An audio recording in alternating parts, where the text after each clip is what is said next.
Eto na nga, pasok na tayo sa Smart Picks and Bans. And of course, don't forget to experience the power of Smart 5G in over 4,900 sites nationwide. Switch now to experience the difference.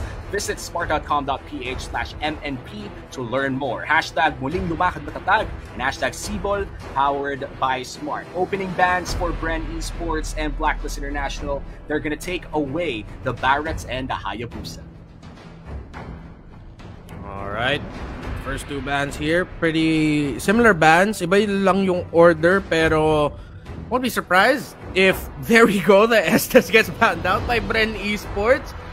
In terms of, at this point, we're all very familiar with the heroes of Oh My Venus, what he can play. Rafaela will still be on the table for him. Matilda will still be on the table for him as well. Yeah, and so far, Estes taking out the SS is very smart for the side of Bren Esports, considering on how impactful that Estes was in game number 1. Kahit may early dominance ice, parang na-counter pa rin ang karamihan ng attempts ng Bren Esports. So they have no choice but to respect the queen pick. The Oh My Estes, the Oh My Venus Estes is already out of the table for the side of Blacklist International. Yeah, for Blacklist, for Bren Esports though, I don't think they'll be hard focusing on taking out the Venus heroes too much. Kasi alam naman natin pwede pa mag-flex. Si Venus and si Haji, pwede sila mag-swap ng role dito. Even if Bren Esports decide to pick something like the Rafaela as their first pick, para tanggalin lang yung mga heroes pwede piliin ni Venus as the roam position, Haji can come in with something like a Cho. Very rarely do we see it, pero Haji can also play the Jawhead. So there's a lot of answers the Blacklist International can have in terms of what they're gonna play in the position 5 and 4. And sigurado ako na handa ang Bren Esports sagutin yun dito sa draft. Yeah, and Matilda, the Estes, signature Oh My Venus pickups here, tinanggal na ng Bren Esports. And for Blacklist, nagtatanggal din sila ng mga position 4 heroes by taking out the Valentina and the Eve. Let's see kung anong magiging priority pick ng Bren Esports this time around, considering that they are playing blue side. They have 30 seconds to pick their first pick of the game. A lot of options available here. Let's see if they're willing to pick up the Selena again at one point. Tito's gonna be open. Esmes open still. They want to first pick that. Edith, bukas din dito para sa Bren Esports. Pero, sabi nila, sige, mag-glue kami. Something that Blacklist International earlier banned as their last ban. So now, I think Bren Esports, and I think for the Ube strat in general, nakita natin, there was one game back in MPL Philippines Season 8. I believe it was late Season 7. Oh no, yeah, it was Season 8. It was Echo versus Blacklist International. It was a game where, I believe it was game number 1 ng series na yon. Blacklist would end up winning that series, pero nakita natin, pinahirapan din ng Echo noon ang Blacklist International with the glue pickup. So Bren Esports thinking, okay, baka ito ang sasagutin namin sa pag-ube ng Blacklist. And Blacklist, I mentioned it earlier, it was open for them. They pick up the Rafaela for Oh My Venus at pinili din nila ang Uranus para sa XP lane, gonna be going into the hands of Dominic.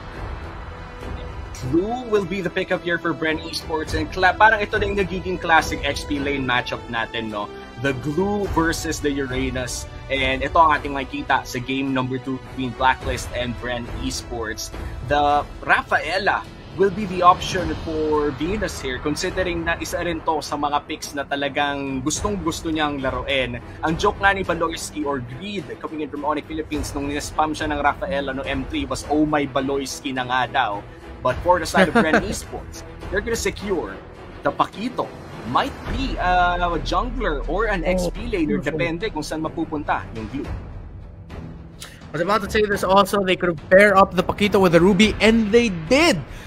So having the Paquito and the Ruby together alongside the Glue, Glue has less things to worry about now in terms of heroes that can really benefit from the fact that if he's activated with split, there's a lot of lifesteal. So, most likely mapupunta sa kamay ni Joyboy ulit ang Ruby. Great game from Joyboy, game number 1. This Glue will probably go into the hands of Grand Zoo dun sa XP lane. So, it'll be a jungle Paquito para sa Bren Esports. So, Blacklist International, sagot nila, they are gonna be picking up the Kimi beforehand. So Bren Esports will have to try their best to get to that Kimi ASAP, not let it free hit from the backline.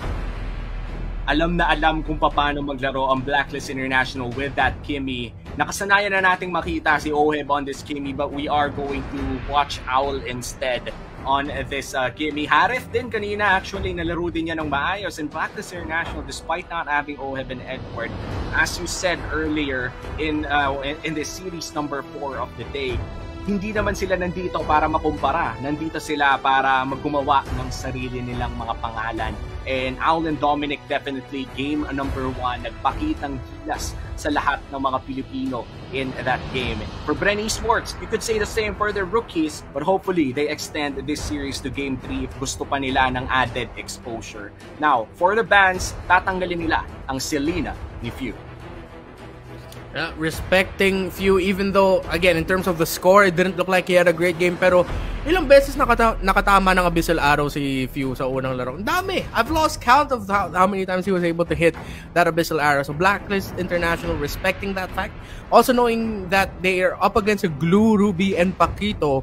Kung merong isang member ng Blacklist na ma-stun na sobrang tagal dahil sa isang Abyssal Arrow, it means that they're gonna have to worry more about their backline. They're gonna have to worry about that Kimi being reachable by Bren Esports. So Bren Esports decided to take away that show, something that could have been picked up by Haji. And now Bren Esports, they might even consider taking out the Edith again if they want to, para mabawasan lang din yung mga heroes ni Haji na pwede mang peel, pang control, pang initiate. But we have seen before that Haji is willing to pick up a Jawhead here. Could be difficult against a Ruby. If they can time things really well, they might actually be able to interrupt the toss after, kasi may may parang split second na pwede mo i-control yung Jawhead pagkatapos ng Unstoppable Force or maiwasan mo yung Unstoppable Force.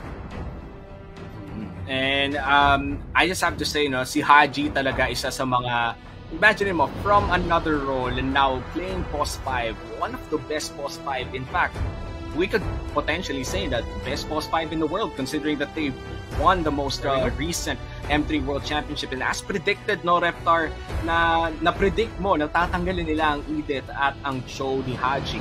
Now, Blacklist International, they do have the chance to secure another pick here before Bren Esports decides to take their last 2 heroes. Cecilio ng kanilang uling tinanggal, and we have seen a lot of Sicilians for this day.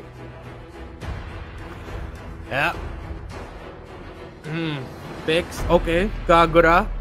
Provide a little bit of zoning. Great burst damage kung Bren Esports nag-decide sila na lumapit. The lightning truncheon damage is gonna bounce off the stick really well.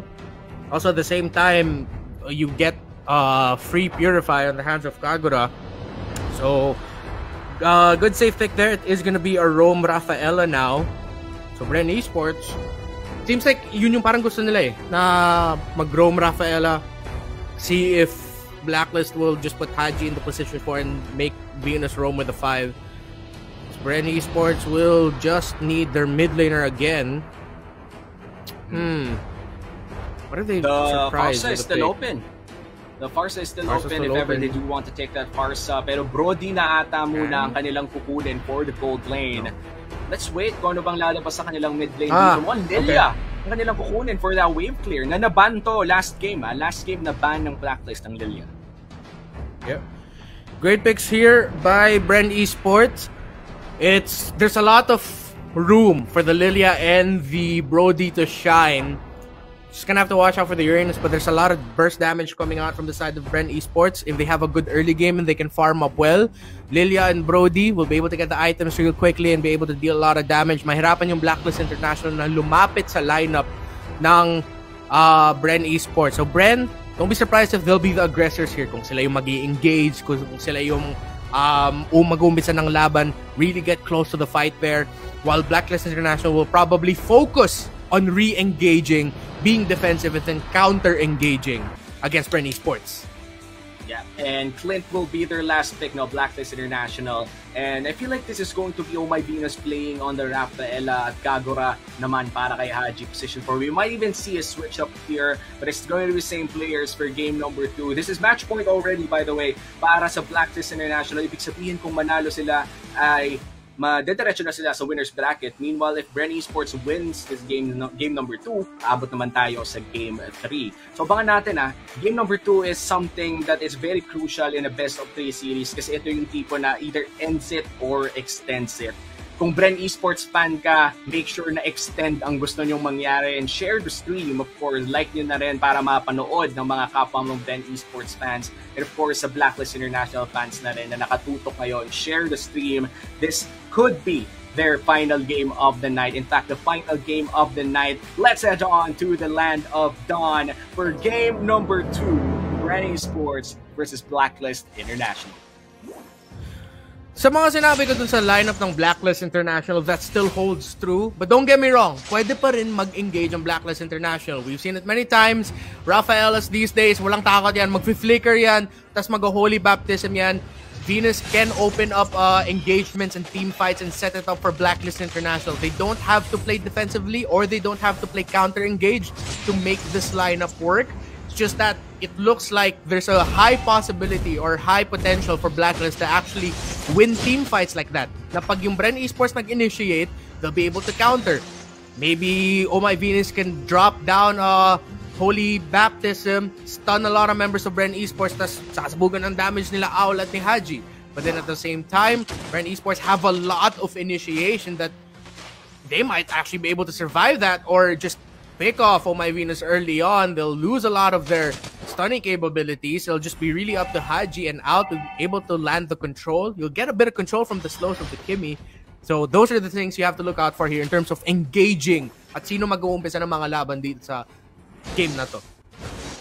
Blacklist International, Bren Esports in this game, parang nasasabayan lang nila ang isa't isa in terms of rotation. In fact, this is not going to be, I think, this is Wais on the Kimmy and not Owl. Kasi Clint nga pala ang kanilang last pick na. So it's a Clint versus Brody pala in the gold lane. And Turtle will be spawning a few seconds from now. In terms of pressure, sino ba ang inaabangan natin dapat makalamang dito sa first turtle? The turtle of the game is Joy is down. There you go. Uranus out for the count here. It's first blood going to Blacklist International. Yeah, Ruby out of the count there for Bren Esports. But despite that, Blacklist had a feeling that they won't be able to go for the turtle despite them being able to take down that Ruby. Bren Esports still starting it off and they'll be able to land that turtle. Na natin kung paano sasagot ang Blacklist sa mapa. That's a bit of gold already given there to the Uranus for Dominic. Bren Esports, despite losing out one member, sila pa rin ang nakapag-turtle. So first turtle of the game going to Bren. Let's see if makakabalik ba sa terms of kill score ang Bren Esports dito. Wala pa naman tayong masyadong malaking kalamangan. Blacklist International just up by 100 gold. This is technically still equalized. Yeah, and still great similar start to what we saw in game number 1. Both teams sobrang calculated sila kung paano sila gumalaw. What are they gonna prioritize? Who's gonna get the turtle? Kung hindi tayo makakakuha ng turtles, saan tayo pupunta pagkatapos nun? Magpa-farm ba tayo? Magpa-pressure ba tayo sa lane? It's what we've been seeing from these two teams since game 1. And we've seen that from other teams as well throughout the day. This goes to show the next level of playstyle that these professional players that we have. And this is following the pattern actually of game number 1 na napakatahimik na early game pero marami tayo nakikitang attempts. In fact, Owl forced to back out there in region. Saksa and Joyboy naghahanap ng opportunity in the gold lane. In fact, 4 people on the side of Bren Esports are now converging towards this gold lane. This might just be a bad spot here for the Queen. He will be flickering away. And now Owl will be taking down the Ruby out of nowhere. Blacklist International now 2 kills ahead against Bren Esports. Bren Esports losing Joyboy there probably would have been better if they didn't give the kill. But still, na-maximize nila yung gold na pwede nila kunin doon sa tower. Hindi nila nakuha lahat, but that's way more gold for the team and for the Brody. But despite all of that, because of the 2 kills that Blacklist International got, sila nga yung lamang dito sa gold 4 minutes and 20 seconds in.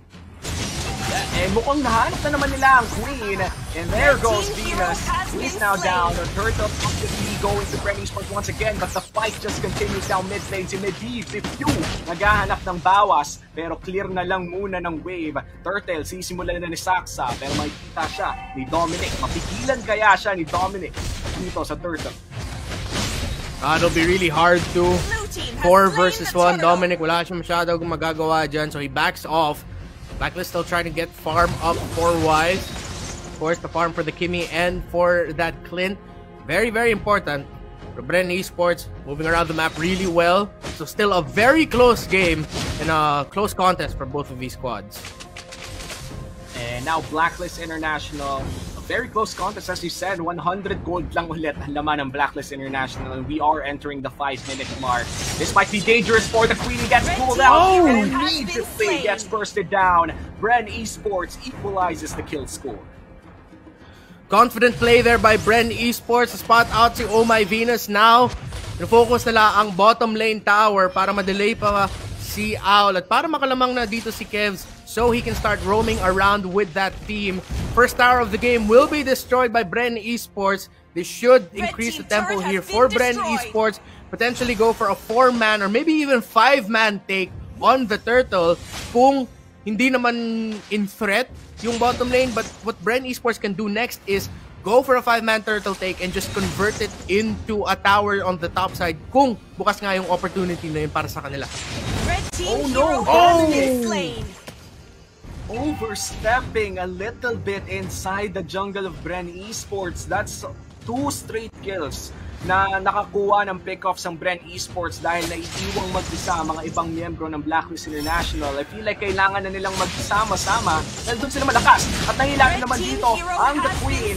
And now John Marvilla Luna, he's gonna go down. It was a 3v2 pero mukhang makakatore pa ang Bren Esports. Saksa Jago on this Paquito. Kenneth Fedelin having a fantastic game so far. You can really see the connection between him and Joyboy, how they're roaming around together in the map. Great timings for both of them. Kev's also having another great start to his game. And now with 2 kills to boot. 2 kills, 0 deaths, 1 assist for John Kevin Stojero. Turtle is up. Saksa gets it again. Look at the disgusting damage coming in from Few here. Talagang ang bilis ng wave clear ng isang Liliams, lalo na kung isang Archangel ang gumagamit nito. Oh, look at that! The play coming in from John Marvilla Luna. Sadly, hindi sila nakapag-secure ng kill doon, pero what an aggressive flicker coming in from the Queen. Oh, Dominic, baka ma-burst down, pero makakataka siya. And that flame shot plus maximum charge combo from the Kagura and the Kimmy almost deleted 1 member of Bren Esports after that setup from Oh My Venus. Pero nakalayas daw ng mga miyembro ng Bren Esports na iwasan nila ang damage ng Blacklist. Muntikan na yun maging long range pick-off para sa Blacklist. Yeah. And now Blacklist International, they are behind by 2,000 gold. Lamang ang Bren Esports in terms of fighting power in this phase of the game, especially if pick-offs ang usapan. Si Joyboy, mukhang nag-e-enjoy si Vincent de Guzman sa paghihila ng mga targets. Preemptive, Holy Baptist coming in from the Queen, pero nahila pa rin siya pabalik. And that's a killing spree for Saksa. That's 1 man down for Blacklist International. At mukhang itutuloy nila ang pag-push. Mag-ingat-ingat na dito si Owl, and he will be defending this turret. Pero ayun, napunta pa rin sa kamay ng Bren Esports. Blacklist International will be stuck in defensive mode for a long time. Na-pick off nga dun si Wais sa mid lane. I believe that was a kill for the Lilia on the hands of Few. So now Bren Esports, 20 seconds bago mag-spawn yung Lord. Meron silang good chance na kunin yung Lord na to na walang problema. But with Oh My Venus back in the map, Wais will be back in 3 seconds. Blacklist will still be able to contest it if Bren decide to position for the Lord. It's just gonna be up to Bren Esports to apply pressure in another part of the map. Mag-split push sila, let a minion wave push. But look at that, Blacklist International handling the minion waves well. In one of the bottom lanes, si Kev's trying to force that bottom minion wave to push. That opens a reaction for Owl to clear and opens up the Lord for Bren Esports. What a play there also by Few dun sa mid lane. Yeah, nice play from Pew. Actually denies the entire contest of Blacklist International for the first Lord of the game. So all of the turtles actually napunta sa kamay ng Bren Esports at ang pinakaunang Lord din ay napunta sa kamay ng M2 World Champions. The M3 World Champions right now has been on the defensive side for the past few minutes at lumalaki na rin ang gold lead ng Bren. Radiant Armor picked up now by Granzu. Meron na din siyang Dominance Ice, also getting a little bit more damage from the AoE he gets with that Molten Core. So now Granzu will be a very annoying presence here for Blacklist International, especially considering how Blacklist sobrang backline heavy yung lineup nila. Granzu will be a problem for them. And Bren Esports in full control now, just full control of the map. Nagmamarch yung Lord dun sa top lane, pero big minion waves in the bottom and in the mid. Here's a play! Play from Bren Esports! One person down already to the side of Blacklist International. The shutdown goes to the top pero may double kill muna na magagana para sa Pakito. This is a 4v2. Owl Dominic, the new players of Blacklist International, forcing to defend against 4 people from the side of Bren Esports. Can they actually do it? Owl Dominic, mukhang mapapaba na sila. Red team turret has been destroyed. Mr. Vincent de Guzman bringing the joy, boy, to Bren Esports. What a play by Bren. Force the conceal, flicker forward, use the ultimate. He gets another one to annoy Dominic, but Granzu yung delikado dito. Kailangan niya umalis. Flame shot lands from downtown. Blacklist get a kill, but Blacklist are left standing with just one tower in the mid lane after a great play by Bren Esports. Man, Joy Boy, Vincent de Guzman with the conceal, and I'm offended, immediately bursting down Wais in that fight. Blacklist International, they're forced to defend with 2 inhibitor turrets down, one at top, one at bot. Medyo mahihirapan sila dito kasi yung side lane sila ay magiging forever slow pushing. And in terms of turrets, no, isang turret pa lang ata ang napapabagsak ng Blacklist International, and this is really going bad for the M3 World Champions. They need to make a play or in fact win a team fight para makabalik sila sa laro na to. Conceal, not gonna be up yet for Bren Esports, so hindi sila makakasurpresa dito out of nowhere. Malaki yung gold lead ng Bren Esports, 5K, at with Oracle and Brute Force Breastplate pickups there, Oracle para kay Granzu, BFB para kay Saxajago. Kahit ma-burst sila ng Blacklist International, baka may chance pa ang Bren Esports na makalaban even after all the abilities of Blacklist International have been tossed. Especially for this Lord fight, those 2 item pickups are gonna be very important for Bren Esports. Blacklist, let's see how the reigning M3 World Champions will respond to this next potential Lord fight. Luminous Lord already up, and now Bren Esports, they have sufficient control over this area. Hindi pa rin nagpapakita si Saxajago. Blacklist International, bulag pa sila kung nasaan ang core. Pero half HP on the Lord. Nice zoning coming in from Granzu and Joyboy. This looks to be a 3 Luminous Lord for the side of Bren Esports. Completely zoned out by the Ruby and Blue combo. Hintayin na lang ng Bren Esports at ng Blacklist International lumabas ang Lord. Could be the final push to end the game. If Blacklist International will be able to clear the waves, there's a really good chance mawawalan sila ng Torre, but they might still be able to hold on. Bren Esports on the other hand, with a comfortable, relatively comfortable gold lead, high chance na pwede na nila tapusin ang laro na to with this Marching Lord coming in the top lane. Bren Esports trying to control the minion waves in the middle. Sino ang magwawagi sa siege na ito? Naayos na ng Bren Esports ang kanilang flow dito ng mga minions. Mid lane na ang kinokontrol ng Pakito. Sabay-sabay babagsak ang top, mid, and bot. It's going to be hard for Blacklist International. They need to find the correct targets fast. Black Shoes forced out. Here comes the Holy Healing coming in from the Queen. Pumasok na rin ang Blue sa likod. Sino kaya una mahuli? Look at the damage! Here comes Joyboy! Look at the AoE! Knockout punch! Massive for Bren Esports! They're going in for the face, pero sabi nila hindi pa pwede. And this is just Bren taking game number 1. Prime time, showtime, game number 3 has been forced. Bren Esports nagwagi dito sa